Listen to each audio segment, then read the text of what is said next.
أعوذ بالله من الشيطان الرجيم. بسم الله الرحمن الرحيم. قل أنبئكم بخير من ذلكم للذين اتقوا عند ربهم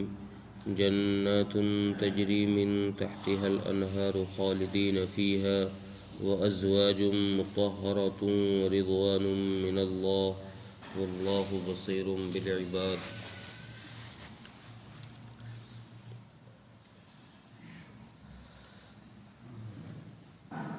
پچھلی آیت میں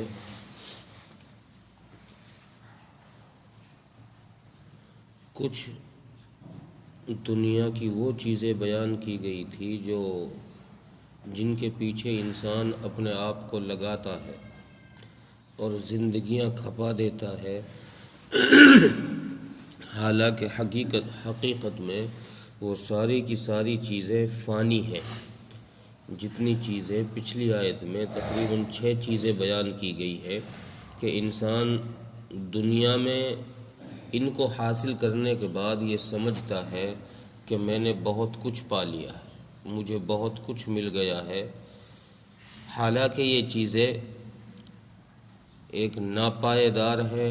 اور ان کی کوئی حقیقت نہیں ہے، یہ ختم ہونے والی چیزیں ہیں.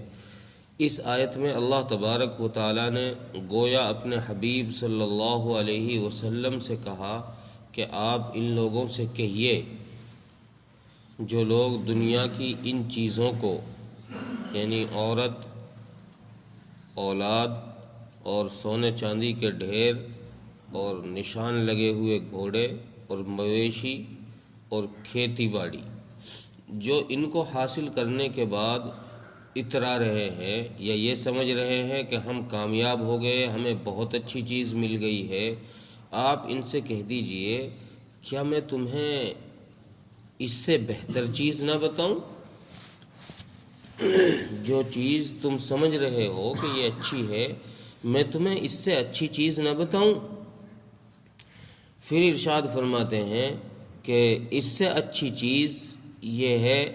کہ اللہ تبارک و تعالیٰ کے پاس اللہ سے ڈرنے والوں کے لیے اللہ کے یہاں ایسے باغات ہیں جن کے نیچے سے نہریں بہتی ہیں. جن دنیا کی فانی چیزوں پر تم اترا رہے ہو، اترانے کی چیز تو یہ ہے کہ اس سے بہتر تمہارے پاس تو ایسی کھیتی باڑی ہے بھی نہیں کہ جس کے درمیان سے نہریں بہہ رہی ہوں، جس کے نیچے سے نہریں جاری ہوں. اللہ کے یہاں ایسے باغات ہیں جن کے نیچے سے نہریں جاری ہیں. اور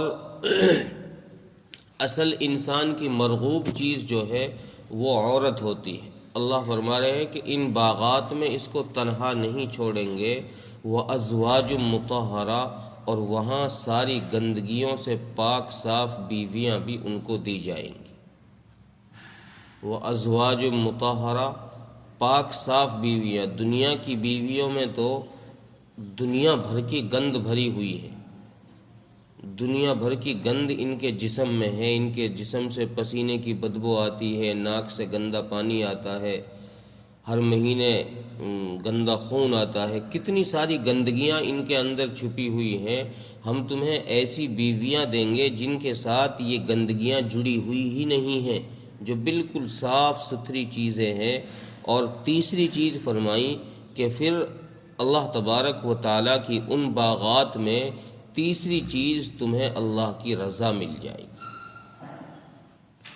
پچھلی آیت میں 6 چیزیں بیان کی گئی، اس کے مقابلے میں اس آیت کے اندر اللہ تبارک و تعالیٰ نے صرف 3 چیزیں بیان فرمائی. ایک تو باغات، دوسرے ان باغات میں بیویاں، اور تیسری چیز رضوان من اللہ، اللہ کی رضا. 3 چیزیں یہاں ذکر نہیں فرمائی. ان کو ذکر اس لیے نہیں فرمایا، تفسیر مظہری فرماتے ہیں کہ ان کو ذکر کرنے کی یہاں اس لیے ضرورت نہیں. اولاد تو اس لیے ذکر نہیں کی گئی کہ دنیا میں انسان اولاد اس لیے چاہتا ہے اور اس لیے ان کو پیدا کرنا چاہتا ہے کہ اولاد سے اس کا ایک وقار بنے گا، وہ مضبوط ہوگا، اور اسی طریقے سے اولاد کے ذریعے سے انسان کی نسل باقی رہے گی۔ اس لیے انسان دنیا میں اولاد چاہتا ہے کہ یار میرے یہاں اولاد پیدا ہو جائے، میرے یہاں اولاد پیدا ہو جائے، کہ اس کے ذہن میں یہ ہے کہ میری نسل باقی رہے گی، اور دوسرے میں مضبوط بھی ہو جاؤں گا، بڑھاپے میں یہ میرے کام بھی آئے گی، کسی طرح کا کوئی نقصان ہوگا تو یہ میرا سہارا بن جائے گی۔ جنت کے اندر یہ ساری چیزیں نہیں ہوں گی۔ جنت کے اندر ان میں سے کوئی سی چیز کی حاجت نہیں ہوگی، نہ تو وہاں نسل کی ضرورت پڑے گی اور نہ ہی وہاں مدد کی ضرورت پڑے گی کہ یار چلو بڑھاپا آ جائے گا تو یہ بچے کام دے دیں گے، یہ کما کے لے آئیں گے، یہ خدمت کر دیں گے، یہ ضروریات پوری کر دیں گے۔ جنت میں چونکہ بڑھاپا ہی نہیں ہے اس لیے وہاں اولاد کی ضرورت نہیں۔ دوسری چیز یہ فرمائی کہ جنت کے اندر اولاد لوگوں کو ملے گی، جن کی اولاد ہے ان کو جنت میں اولاد دی جائے گی، وہی دنیا والی اولاد جنت میں ان کو دی جائے گی۔ ہاں ایک بات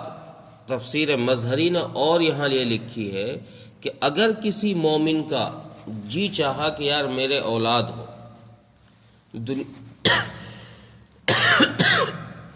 دنیا میں اس کے اولاد نہیں تھی، یہ روایت امام ترمذی رحمۃ اللہ علیہ نے ذکر فرمائی ہے، اور اسے ذکر فرمانے کے بعد ہی فرمایا کہ یہ روایت صحیح ہے۔ فرماتے ہیں کہ اگر کسی مومن کا یہ جی چاہا کہ یار میرے اولاد ہونی چاہیے، بچوں سے کھیلنے کو میرا جی چاہ رہا، اللہ تبارک و تعالی آنن فانن میں حمل ٹھہرائیں گے، اور آنن فانن میں ہی وہ بچے کا حمل بڑا ہوگا، پھر وہ بچہ پیدا ہوگا اور آنن فانن میں ہی وہ بڑا ہو جائے گا۔ یہ اللہ تبارک و تعالی ان کی اس چاہت کو پورا کرنے کے لیے یہ اللہ تبارک و تعالی دیں گے ان کے لیے کہ لو بھائی اولاد لے لو، تمہیں اولاد کی ضرورت ہے۔ اور چونکہ بڑھاپا جنت میں ہے ہی نہیں، اس لیے بڑھاپے کی وجہ سے تو وہاں اولاد کی ضرورت بھی نہیں ہوگی، کیونکہ وہاں تو انسان کے لیے جوانی ہی جوانی رہے گی، اور وہاں انسان کی مرغوبات وہ رہیں گی جو انسان چاہے گا۔ دوسری چیز یہاں پر سونے چاندی کا ذکر نہیں فرمایا۔ پچھلی آیت میں دنیا کے لیے، دنیا کا جب ذکر آیا تھا تو وہاں سونے چاندی کے ڈھیروں کا ذکر تھا، خزانوں کا ذکر تھا۔ آخرت میں سونے چاندی کا ذکر ایک تو اس لیے نہیں فرمایا کہ دنیا میں سونے چاندی مل جانا یہ انسان کے نفع کی چیز ہے، چونکہ انسان اس سے اپنی ضروریات پوری کرتا ہے، اپنے مطلب کی چیزیں اس سے خریدتا ہے۔ آخرت میں جنت میں چونکہ اس چیز کی کوئی حاجت ہی نہیں ہے کہ میں کیا خریدوں گا کیا نہیں، وہاں تو وَلَكُمْ، قرآن کریم میں اللہ نے اعلان فرمایا وَلَكُمْ فِيهَا مَا تَشْتَهِي أَنفُسُكُمْ، کہ وہاں تو تمہارا جس چیز کو جی چاہے گا وہ فوراً حاضر ہو جائے گی، وہاں خریدنے کی اور لانے کی لے جانے کی ضرورت ہی نہیں ہے۔ وہاں تو صرف تم اشارہ کرو گے یا تم دل میں سوچو گے، اللہ تبارک و تعالی وہی چیز فوراً تمہارے سامنے لے کر آئیں گے۔ اس لیے جنت میں سونے چاندی کا ذکر کرنے کی ضرورت ہی نہیں ہے۔ اور رہی بات سونے چاندی ہی کی، تو صحیح حدیث میں آتا ہے کہ جنت میں ایسی جنت بھی ہے جہاں پر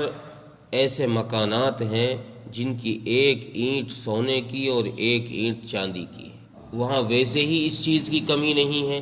تو پھر وہاں اس کی حاجت بھی نہیں ہوگی۔ اس لیے یہاں اس آیت میں، آخرت کی آیت میں اس چیز کا بھی ذکر نہیں فرمایا۔ اور تیسری چیز کھیتی اور مویشیوں کی انسان کو دنیا میں ضرورت اس لیے پڑتی ہے کہ ان سے اپنے کاروبار میں مدد لیتا ہے، اور کچھ مویشیوں سے انسان دودھ گھی حاصل کرتا ہے، اس لیے اس کی حاجت ہوتی ہے۔ اس کا جواب بھی یہی دیا ہے کہ یہ انسان کو دنیا میں ہی حاجت ہے ان چیزوں کی، آخرت میں ان کی کوئی حاجت نہیں ہوگی، چونکہ وہاں تو اس کی چاہت کے پیچھے گھی بھی حاضر ہو جائے گا، دودھ کی وہاں نہریں ہیں، دودھ کی اور شہد کی اور شراب کی نہریں جنت میں بہہ رہی ہیں۔ اس آیت میں تیسری چیز جو اصل ذکر فرمائی ہے وہ ہے رضوان من اللہ، کہ جن باغات میں جنتیوں کو داخل کیا جائے گا ان میں یہ جو ساری نعمتیں ہیں یہ تو ہیں ہی، لیکن وہاں سب سے بڑی نعمت یہ ہے کہ اللہ تبارک و تعالیٰ یہ اعلان فرما دیں گے کہ میں آج کے بعد تم سے ناراض نہیں ہوں گا، میری رضا تمہیں مل چکی ہے۔ داخلے کے ساتھ ہی ورضوان من اللہ، داخلے کے ساتھ ہی جب تمہارا داخلہ ان باغات میں نے کر دیا تو ساتھ ہی میں نے اپنی رضا بھی تمہیں عطا فرما دی ہے، اب اس کے بعد میں تم سے ناراض نہیں ہوں گا۔ اور سب سے بڑی دولت انسان کے لیے یہی ہے کہ اللہ تبارک و تعالیٰ اس سے راضی ہو جائے، اللہ یہ کہہ دے کہ بندے میں تجھ سے راضی ہوں، اب میں تجھ سے ناراض نہیں ہوں گا، تو یہ انسان کے لیے سب سے بڑی دولت ہے۔ حدیث میں آتا ہے کہ اللہ تبارک و تعالیٰ جنتیوں کو جنت میں بھیجنے کے بعد جب جنتی جنت میں چلے جائیں گے تو چونکہ وہاں ان کو وہ ساری نعمتیں جو وہ سوچ رہے ہیں، جو وہ چاہ رہے ہیں، وہ ساری نعمتیں ان کو وہاں مل جائیں گی، تو اللہ تبارک و تعالیٰ ایک دن ان سے پوچھیں گے کیا میں تمہیں اس سے بہتر چیز دوں؟ وہ جنتی کہیں گے کہ اللہ اس سے بہتر چیز کیا ہے؟ ہمیں ساری چیزیں، بیویاں ہمیں ملی ہوئی ہیں، کھانے کو ہمیں ملا ہوا ہے، جو جی چاہتا ہے وہی فوراً حاضر ہو جاتا ہے، ہم سوچتے ہیں بھنا ہوا آئے، بھنا ہوا حاضر ہو جاتا ہے، ہم سوچتے ہیں فروٹ آئے، فروٹ حاضر ہو جاتے ہیں۔ آپ نے ساری چیزیں ہمیں عطا کر دی ہیں، دودھ کی نہریں، شہد کی نہریں، اور ہمیں اب کسی چیز کی حاجت نہیں ہے۔ اللہ فرمائیں گے نہیں، ایک چیز کی تمہیں حاجت ہے، جاؤ اپنے علماء سے پوچھ کر آؤ، ایک چیز ابھی باقی ہے جس کو تمہیں دینا ہے، جو ان ساری نعمتوں سے اعلیٰ نعمت ہے جو تمہیں دی گئی۔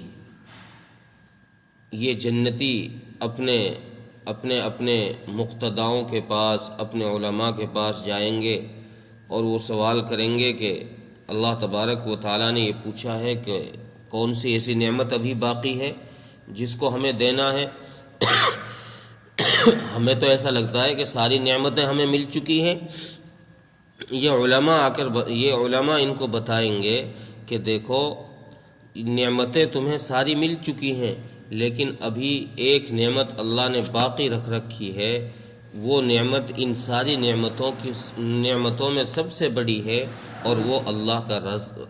کی رضا ہے۔ جا کر تم اللہ سے کہو کہ اللہ اپنی رضا ہمیں دے دے۔ تو یہ آ کر پھر اللہ تبارک و تعالیٰ سے عرض کریں گے کہ اللہ آپ کی رضا ہمیں چاہیے۔ اللہ فرما دیں گے کہ جاؤ، ہم نے تمہیں آج کے بعد ناراضگی تم سے دور کر دی ہے اور اپنی رضا تمہیں عطا کر دی ہے، آج کے بعد ہم تم سے ناراض نہیں ہوں گے۔ تو یہ تیسری چیز اللہ تبارک و تعالیٰ جنتیوں کو عطا فرمائیں گے، اور پھر آخر میں فرمایا واللہ بصیر بالعباد، اللہ کی نگاہ بندوں پر ہے، اللہ دیکھ رہا ہے کون کس حال میں ہے، کون کس نیت سے کیا عمل کر رہا ہے، کہاں جا رہا ہے، کیا کر رہا ہے۔ اللہ کی نگاہ میں ہر ایک ہے، کوئی اس سے چھپا نہیں، چاہے کوئی شہری ہو، دیہاتی ہو، پڑھا لکھا ہو، ان پڑھ ہو، جنگلوں میں رہنے والا ہو، پہاڑوں میں رہنے والا ہو، کہیں بھی رہنے والا ہو، اللہ نے بصیر کہہ کر یہ فرما دیا کہ میری نظر ہر ایک پر ہے، میں ہر ایک کی نقل و حرکت پر نظر رکھے ہوئے ہوں کہ کون آدمی کیا کر رہا ہے۔ جب میری نظر ہر ایک پر ہے تو پھر اسی کے حساب سے میرا فیصلہ بھی ہوگا، کس کو ان باغات میں داخل کرنا ہے، کس کو نہیں کرنا، کس کو عذاب دینا ہے، کس کو ثواب دینا ہے، یہ میری نظر میں ہے۔ دیکھیے قل اونبئکم بخیر من ذالکم، آپ کہہ دیجئے اے محمد صلی اللہ علیہ وسلم، آپ کہہ دیجئے کہ کیا میں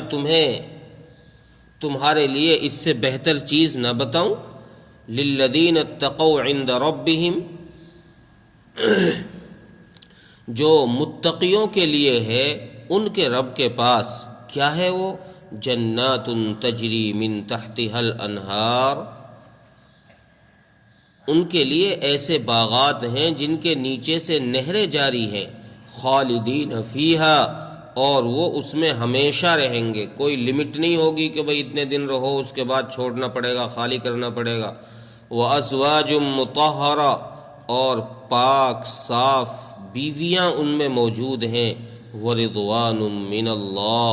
اور سب سے مین چیز اللہ کی رضا بھی تمہیں اس میں داخل ہونے کے بعد مل جائے گی۔ واللہ بصیر بالعباد، اور اللہ تبارک و تعالی اپنے بندوں کو دیکھ رہا ہے۔ اللہ تعالیٰ ملک توفیق۔